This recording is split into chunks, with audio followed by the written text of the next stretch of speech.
welcome to week 14 of Walk the Plank, the athletic department podcast here at Perry High School that takes a deep dive into the week that was and previews the week upcoming events as well. Joined as always by my co-host Gene Winters. Thanks for being here, Gene. Yeah, exciting time again with signing days today that we're going to talk about, plus winter sports now starting. Fall unfortunately came to an end, but a nice way to kind of get back at it after a week off. Yeah, a week off. Hope everybody had a great Thanksgiving. More snow this Thanksgiving, not as much as last year. We still ended up with a snow day yesterday in Perry. We were off, but today we're back at it. It's Wednesday. It's about 11:15. We just got done with our signing day ceremony here in Goodwin Theater. And so, as you can see, Jessica Costello's here to my left, and Trent Taylor will be joining us shortly. Both of those guys signed their letters of intent today. Justin will be continuing his career at Lake Erie College, and Trent for baseball, and Trent will be going to Bowling Green for football. So we're going to talk to both of those guys today. They are our athletes of the week. I said this for those of that were in the our signing day ceremony. We try to do it the right way and really put a lot of effort and sort of showing these guys off, because the numbers are the numbers. Less than 5% of all student athletes at the high school level go on to participate in college sports. It's less than 1% that actually get any scholarship monies to do that. And both of these guys here today are earning some scholarship monies from their respective schools. So we figured, hey, we're sort of in that transition between fall and winter sports.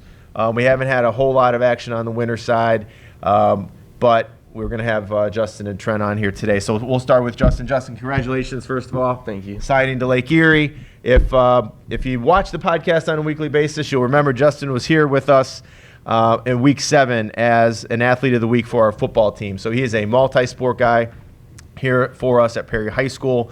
But today he signed his letter of intent to go on and further his career at Lake Erie College, both academically and athletically on the baseball team. So Justin, congratulations again. We just got done with our ceremony. You're signed, sealed, and delivered to Lake Erie College for baseball. What sold you on Lake Erie and really got you to that point where you knew that was going to be the best place for you? Yeah, at first I was thinking more of going to a smaller school and doing a lot of academics, but I kind of wanted to get away from home too. But I talked to the coach from Lake Erie, and he really liked me, and I found that it's really a blessing that I can stay at home for a few years, save a lot of money, get my schooling done, also play for a great baseball program. And how important in that process was it to balance staying home, staying close, going far, playing it D2, D3, whatever? Like, take us through that whole that process of kind of deciding and picking and choosing what schools you wanted to see and what schools were interested in you. I really wanted to go to a school that wanted me as well. I want a chance to play as early as possible, and a lot of it comes down to the money. And going to a smaller D3 school is going to run you $50,000 a year, and going to Lake Erie is going to cost me a lot less than that.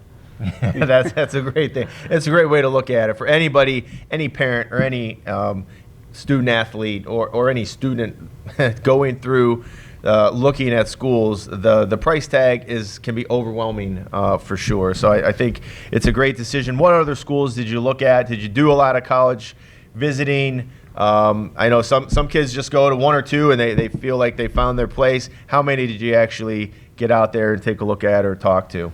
I've had some interest from Tri-C, the Cuyahoga Community College, some interest from Hiram.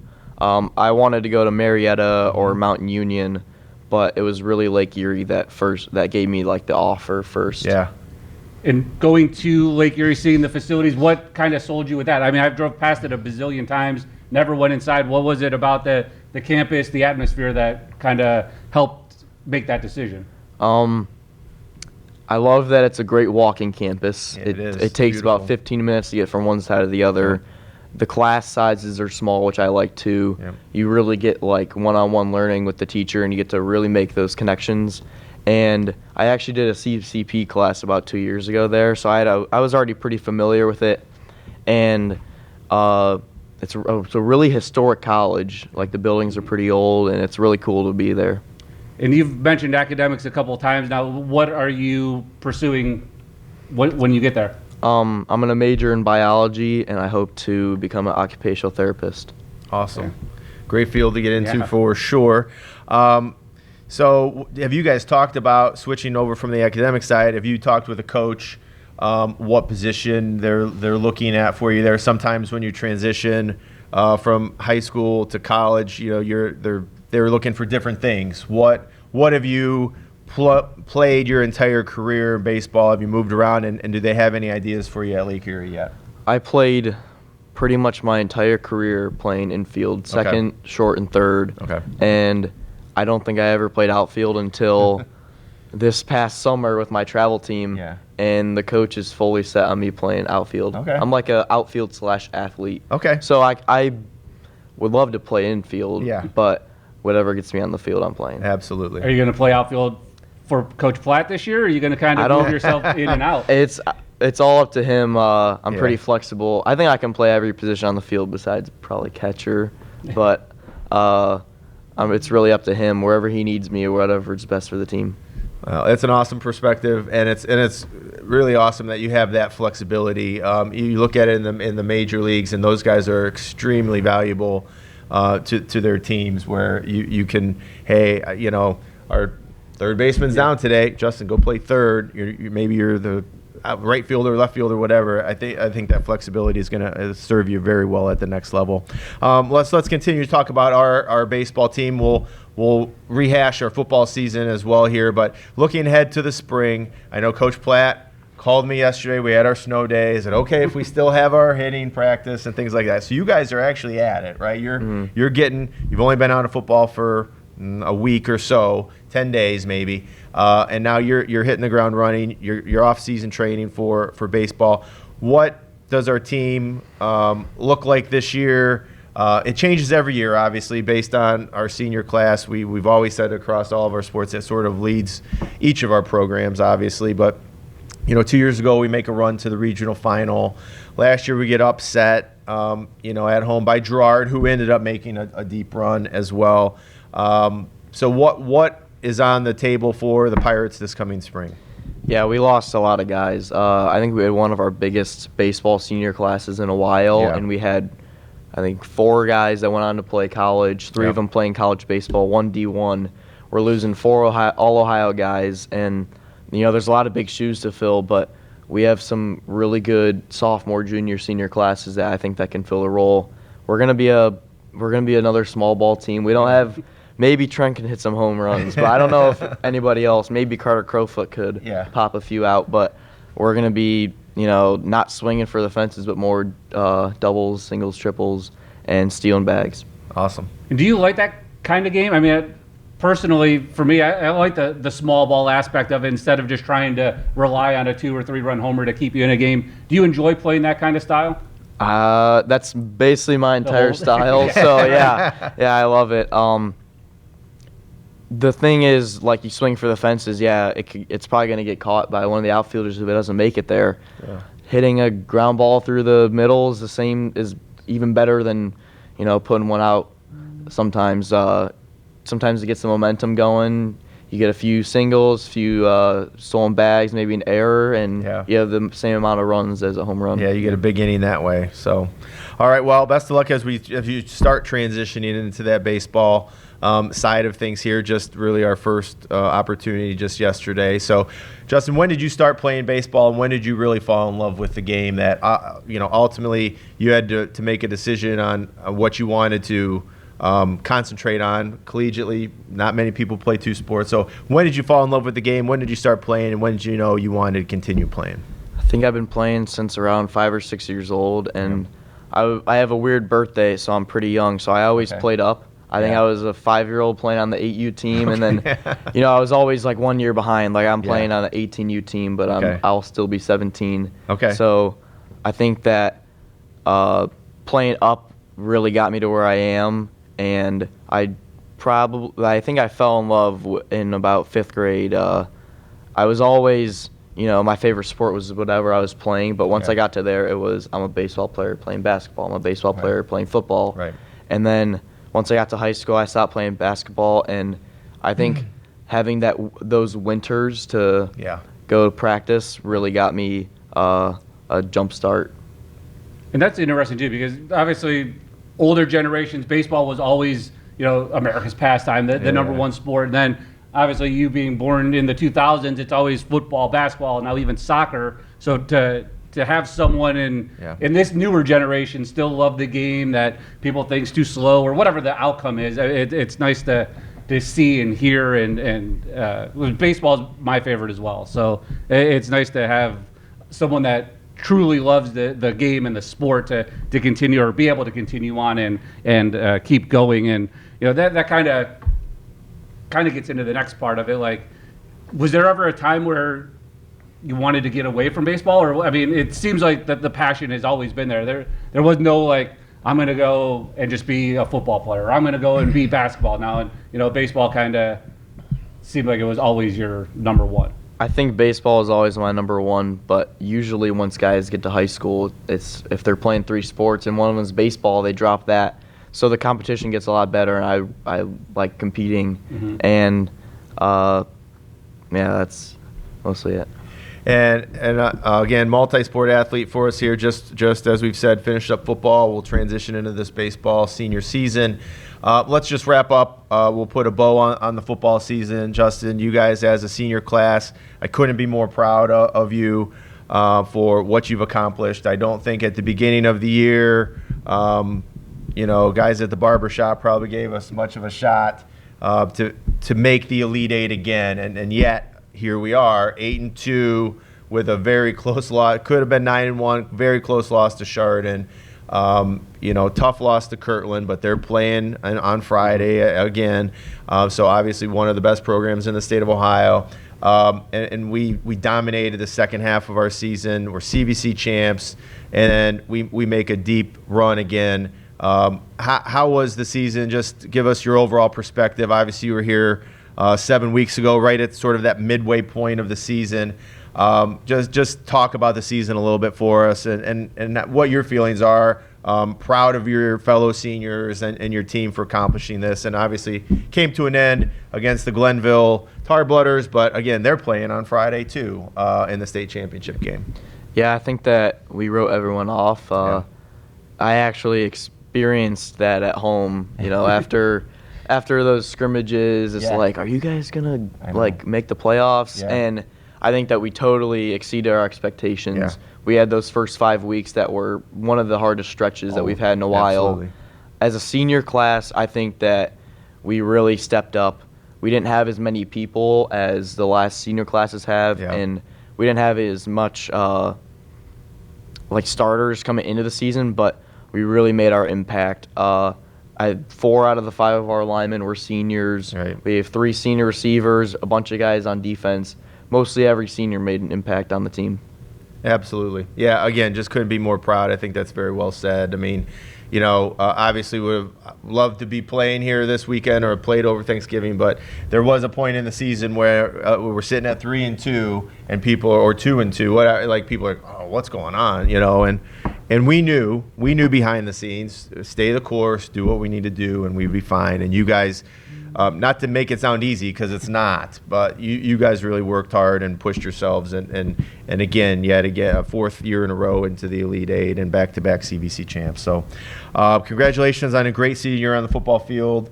Looking forward to seeing you one more season here this spring on our baseball program, and then best of luck as you transition over to Lake Erie College. Congratulations. Very proud of you, man. Thank you. All right.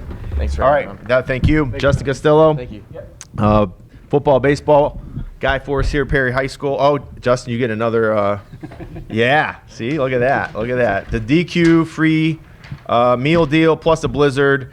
All of our athletes of the week get to enjoy that. Thank you to DQ. You guys got a cake today too, Trent. Yeah. That thing will be gone quick, I bet. Yeah.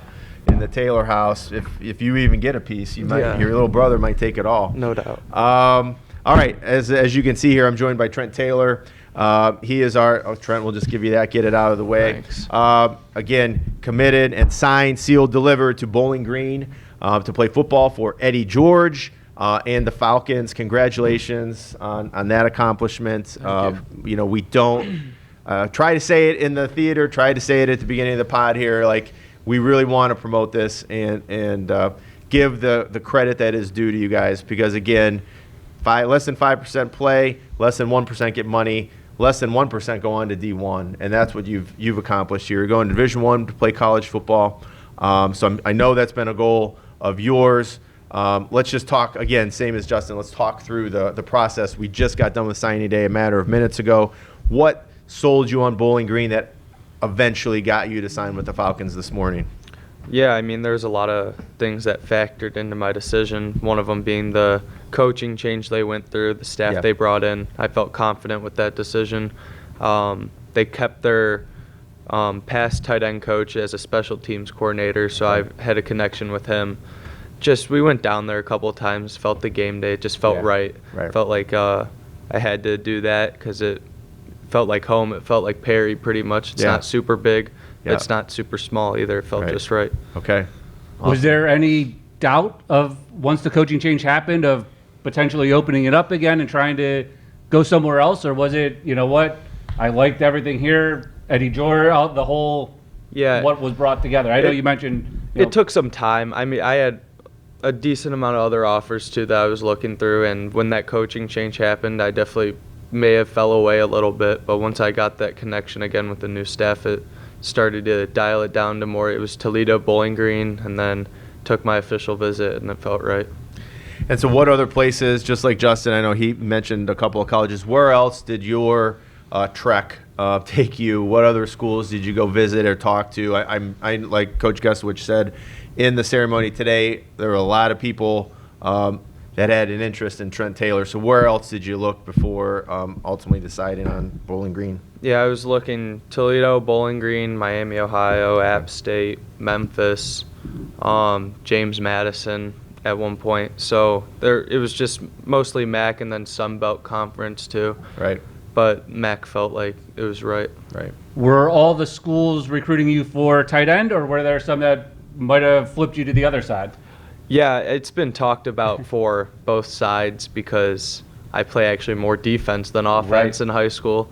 But just wherever I grow to, pretty much, because you can't predict where I'm going to be in a year from now. So they're just open to whatever my body grows into. Well, that's awesome, and I don't know how much more growing you're going to do up. They might put some pounds on you, or they might put you more in the weight room. But Trent's a big dude to start with, so I know that whole process is a bit overwhelming, right? Like you've got a lot of these college coaches that are after you and they're talking to you. How is dealing with them? Because I've heard other athletes say, "Oh, it's really hard to tell somebody no," or "Hey, sorry, I don't want to come to your school." What were some of the highs and lows of the entire process? What did you like and what didn't you like? Yeah, I actually didn't realize how stressed I was until this morning when it was all done and said, because you never have that guarantee until you sign that pen and paper. Yeah. Because there's plenty of guys out there that are just as good or even better than you that are looking for the same opportunity. Yeah. So it's a lot, but I'm just glad it's done and I don't have to worry about what could happen tomorrow. Right. And you mentioned some of the schools, and Justin mentioned it as well. Was it important at all to stay close to home? You mentioned some that were a good bit away from here in Perry, but was it important to stay kind of close? Not really. I just want the best opportunity for me. So if that took me further away than it did, but I think where I'm at is the best fit for me. What did you know about Eddie George before meeting him, talking to him? I mean, obviously an Ohio State legend. Yeah. I'm sure your dad and grandfathers and whomever uncles all know of the lore of what Eddie George is. Did you know any of that before going in, or do you do your own research on him and kind of formulate your own opinion? Well, my dad filled me in on a lot of stuff that I didn't know about, but there was a lot of research that went in, even the new coaches coming in too. But I didn't really know much about him as a player, let alone because I'd never got the opportunity to watch him. Yeah. So it was just cool to hear my dad talk about it, saying how cool it was and everything. I mean, that's the thing after his career. Like, he went on to Broadway, it was doing plays and musicals, and it's amazing the career that he was able to expand and be such a dominant player for 5 to 8 years in the NFL, and obviously all the things he did at Ohio State. Yeah, it's funny when you talk to him about his Broadway days. He likes to bring it up. So Yeah. He does like to talk about that. yeah, you huh? could Oh, sit yeah. down and talk with him for a little bit about that. It's pretty cool to hear his story from as a player to coaching and his acting career too. Acting. He had a couple restaurants. Yeah. I've eaten Yeah, in a yeah. restaurant of his, so I don't think he's doing that anymore. But yeah, certainly a wide range of interests on Coach George. So, well, I'm sure he's going to be a great guy to play for. He's obviously went in and turned some programs around in his coaching career, and that's why he's gotten this chance at BG. So, let's see, Toledo. You mentioned Toledo. Bowling Green, right now, that I-75 rivalry. We have a former Pirate and Walter Moses is over at Toledo. You guys talked any smack yet? Or you and Walter, you have the bragging rights right now. I do, yeah. They took care of the Rockets this year and probably kept them out of the MAC championship with that loss. So Yeah. you talking any smack with Walter?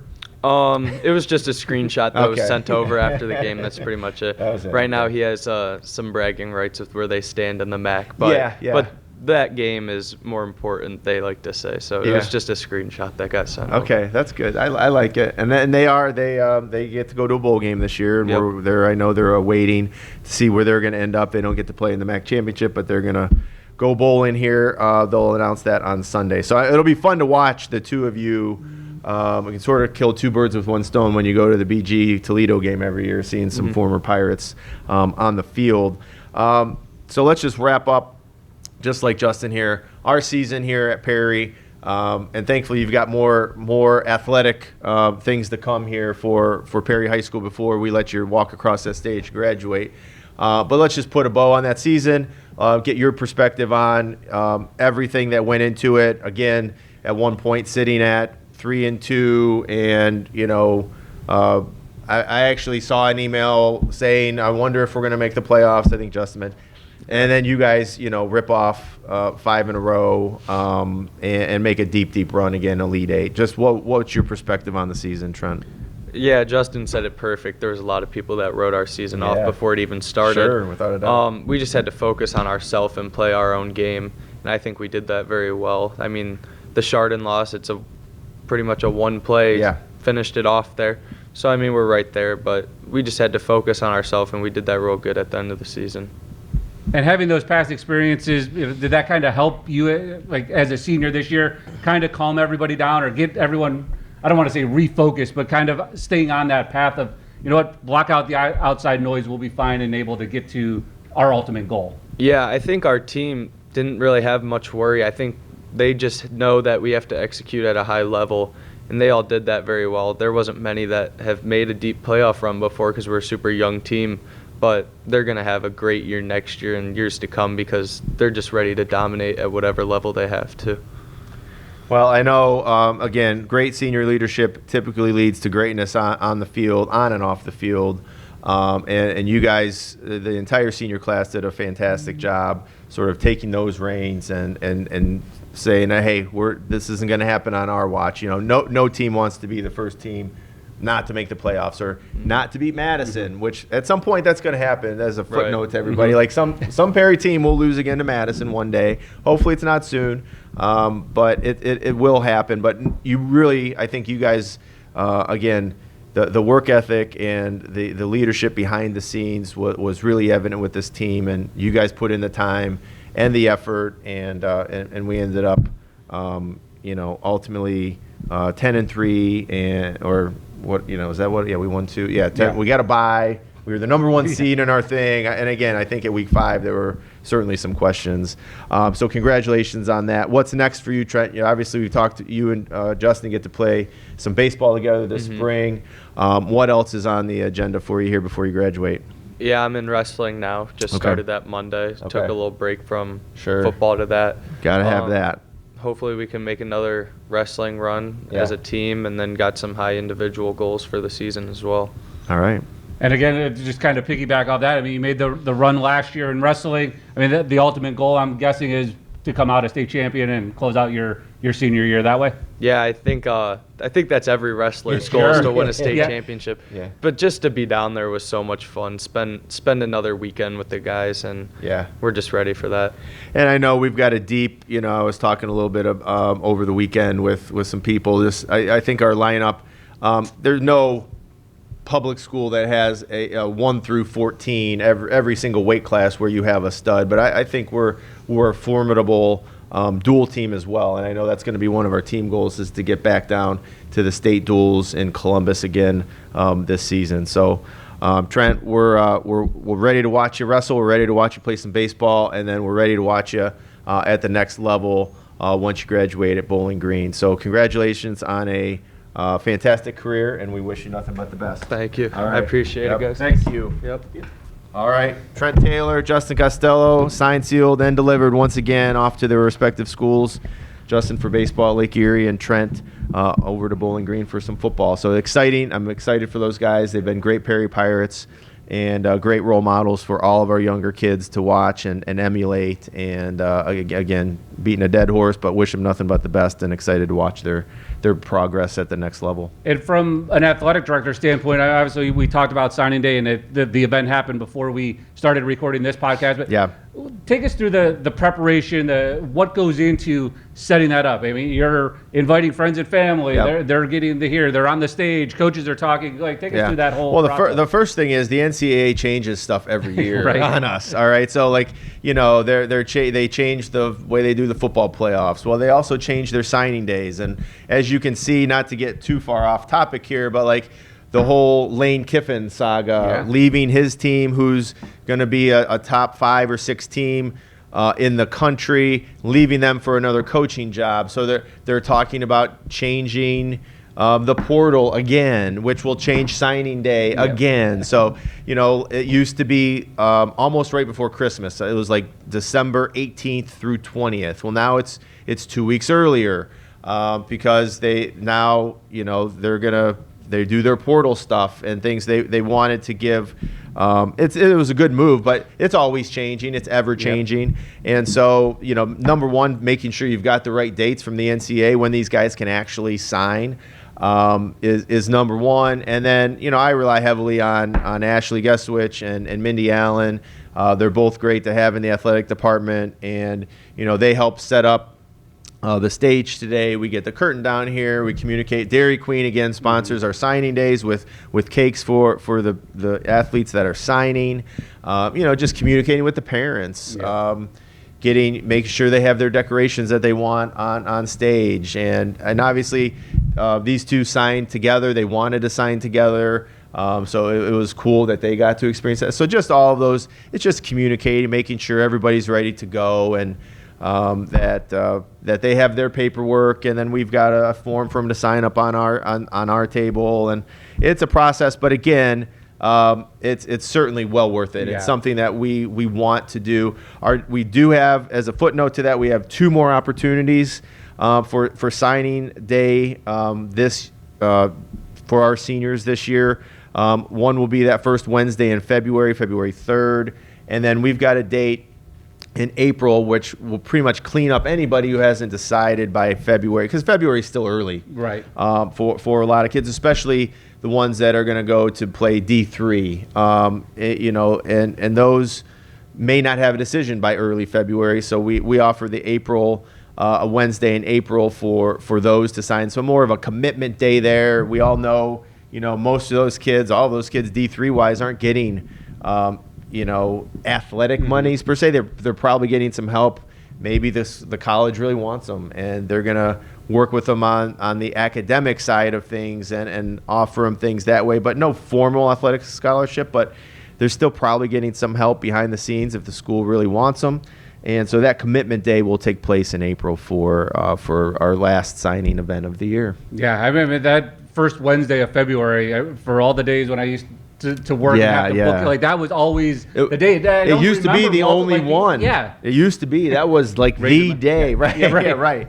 And now it's just so spread out. And so Yeah. we've tried to adjust and adapt to that. And again, we just want to promote our kids and promote the success. And we want the younger kids to see that we try to do a good job of recognizing the kids that are moving on, because there really are few and far between. It's not a common event. We've been very fortunate here.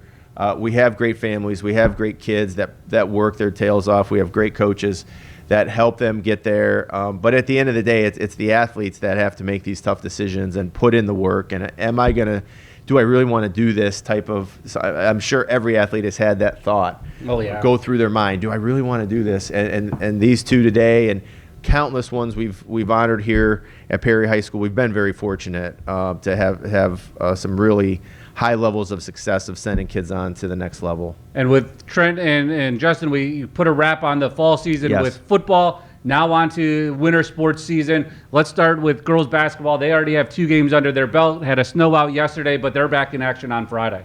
Yeah, they are back. They're at Lutheran West on Friday. We had again, snow day yesterday, so our game with Riverside got canceled. We're going to reschedule that one's February 12th. It's a Thursday night. So, but they're off to a great start. And again, just like in football, when we've talked about, everybody's unsure at the beginning of every season. Like, all right, who's going to step up? Who's going to be, take this team and lead it? We only have one senior in the girls basketball team. We only have 12 girls total. And so, we had Adriana on before break, and we know we're going to get great leadership from her, but there's still, we lost a lot coming off of last year's team, so there's still question marks. And I think we've had kids step up in these first 2 games and open some eyes up that, hey, we're ready. We're ready to somebody's got to score the basketball, right? So you might lose Victoria Lynch, who is scoring 18 points a game or whatever. Somebody's going to replace her and score those points. And so far, our kids have stepped up, and I know we're happy to be 2-0. I don't know much about Lutheran West. We'll see what they bring here on Friday night. But our plan, I'm going to talk to Coach Infalvi, and since they're really the first winter sport to have some competitions, they're a little bit ahead of all of our other ones. We're going to try to have him on next week and get a full preview of the season. But yeah, so far so good. We're 2-0. With our game at Lutheran West Friday night. And boys basketball, they'll get started next week on Wednesday, actually a week from today. But last season, 15-8. Yep. Again, maybe bowed out a little bit earlier than maybe some people expected. Yep. But again, put together a great run. They graduate, but they have all 3 levels that will play this year: freshman, JV, and varsity. We do. We have all 3 levels. We have about 23 kids in the 24, 25. We're not huge there either. We're in the mid-20s, which is where you want to be. It's a good number. And we open up next Wednesday at home against Harvey, and then Saturday, the 13th, we are also at home. So our first 2 games of the year. It's weird how the schedule worked out for boys. We're at home a lot in December, and we're on the road a lot in January. No rhyme or reason to that, but our first 2 are definitely at home. So come out and support both of our boys and girls teams. Again, all of our students here at Perry High School, grades 9 through 12, get into every event for free. So if you don't know that and you want to come to a game, please do. Make some noise, be loud. One of our protocols here in the athletic department, again, mentioning Ashley and Mindy, who do a great job in helping me, is to get our student section louder, bigger, better than it's been in the past. And so that's one of our goals. We're going to start to push that out here in the coming weeks, and especially as we get into January, February, where the majority of our season takes place. Yep. December, with the holiday and winter break, we get a little bit of a lull after sort of a couple of weeks, which is a little strange. But January and February then are packed full of events, and we really want to promote that and getting our kids out to support our teams. And I'll tell you what, the football team did a very nice job in the girls' opener when they played Edgewood. Yes. The student section was pretty packed that night for the season opener for the girls. It was a good start, and I would be remiss if I didn't thank our booster club for what they were able to do with not only our football postseason run, but with our volleyball postseason run. First district championship in 37 years. The boosters stepped up and offered to pay for our kids to go ride the Spirit bus down to Alliance, not a quick trip.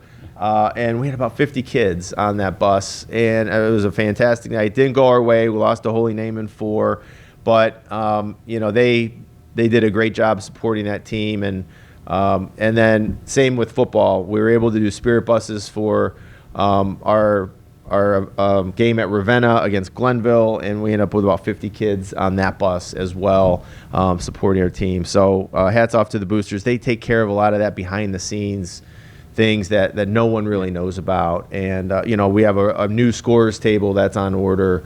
Our scores table in the gym for both volleyball and basketball is over 20 years old, and the boosters are able to step up and really get that done, knowing that I've sort of had that on my list for a couple of years, and we're able to get it done because of a lot of the advertising that happens from our community sponsors. So shout out to those people as well, those unsung heroes. The boosters really help out a lot. And Trent mentioned wrestling conditioning coming back and getting ready to start their season for both the boys and the girls. Yeah, they're ready to go. They're the latest starting sport that we have. Basketball officially started early November. Girls started in October. Swim started in late October, and then wrestling, for whatever reason, is like November 13th was their first day of official practice. So they've been at it now for 2 or 3 weeks. Their first really big competition is coming up this weekend at the North Coast Tournament, Independence High School. That always kicks off the season for many of the schools in Northeast Ohio. It's one of the biggest tournaments in the state, and it's right off the bat. But it's a great early season event to get your sort of bearings and to start getting that tournament mentality behind you. You're going to wrestle a lot of matches in a couple of short days. Trent is not wrestling. He, like you said, he just started Monday, but he'll be back at it here and competing sooner rather than later. So I know from both a boys and a girls perspective, the girls are competing at Madison this weekend in a girls tournament. So sometimes those teams are together and they compete together at the same tournament. Sometimes they're separated. Before at the end of the year for sectionals, districts, state, they're all competing together again. And I know a lot of our wrestlers are eyeing that mid-March time frame when it's a state tournament. I know they have a lot of goals revolving around that. And a couple weeks ago, I ran into the Hicks family swimming. Yes. They were Brody was in an event down over at Spire Academy, and their season's starting to get going after a couple of kids made nice runs to state qualifiers. Yeah, certainly. Brody as a senior, I know he has a lot of goals. I'm sure he'll be on this podcast again at some point this year, and he can. I won't take any of his thunder. He can tell us exactly what they are, but I know he has some high goals, and he's improved each and every year. From a state, not only state qualifying, but where he finishes in the state. And so I'm excited. I know he's been putting in the hours and the time. And we host Wycliffe and Madison at home this Friday. So that starts our we had one last night, again, that got canceled. So our home opener got canceled until this Friday with Madison and Wycliffe. But I know, again, those kids are putting in just a tremendous amount of effort, and it's just like running. I would equate it to running. You hop in a pool and you got to swim 10,000 yards for practice day. It doesn't sound like the most fun thing to do. So the amount of effort that it takes to do that on a daily basis, I commend all of our kids in our swim program for the time and efforts they put in, and all of our winter sports, because it's gymnastics is another one. Like they're having to go all the way out to Menor to practice, so they can't even practice here at Perry High School. They're on to legs out in Menor, and so everything's a little bit different. But all of them are working hard and we're ready to go. So we'll start officially. Our first winter sports podcast will be next week, and again, my hope is to have Coach and Fabian and sort of breaking news just happened really yesterday. So maybe we'll hook up Trent and Justin. But Raising Cane's is going to step up and also be a co-sponsor for our Athlete of the Week. So now our kids will get even more food. They'll get their Dairy Queen stuff. They're going to get their Raising Cane's. I think it's a box combo is the correct term, and they're going to get, now again, the wrestlers are probably not going to be able to get that until March, but it's one of those things that again, just appreciate the support from all of our local businesses that support us. You see all the banners that hang up in the outside the stadium. They've all been moved inside to the gymnasium, and we couldn't do some of the things we do for our athletes without that sponsorship, and Raising Cane's has stepped up, and they really want to help highlight and show off our kids, and we appreciate their support. Yeah, all wrestlers will have to give your certificates to both Coach Trinelli and Coach Dominic, and they Yes, can there then you go. distribute Right. where they see Afterward, fit. But yes. Yeah, right, exactly right. But it's at another exciting time of the year. A new sports start. It's that excitement builds, and you try to figure out what each team has and what kind of run they can make, and it's just another exciting year or another exciting season for the Perry athletes. Yeah, and it's real when picture day happens. So picture day is tomorrow. It's Thursday after, and trying to get everybody into picture. It's a crazy day because everybody wants to practice. Obviously, the girls play Friday. The wrestlers wrestle on Friday, and swim has a meet. So everybody wants to focus on the practice, which we totally get. But we got to get the pictures. We got to get the program made, and it's a crazy afternoon. But you're in season when that happens, and we're gonna keep hitting the ground running, and like we have for the last 2 or 3 weeks, and excited to see what happens over the next 2 or 3 months. Yeah, so plenty in store for Week 15. Yep. Yeah, and we'll be back for Week 15 here, and we'll continue to talk about all of our winter sports. And again, we'll start to have some of our coaches on. We'll have our first 2 winter athletes of the week next week. But until then, Gene, thanks for joining me and being here. Until Week 15, go Pirates.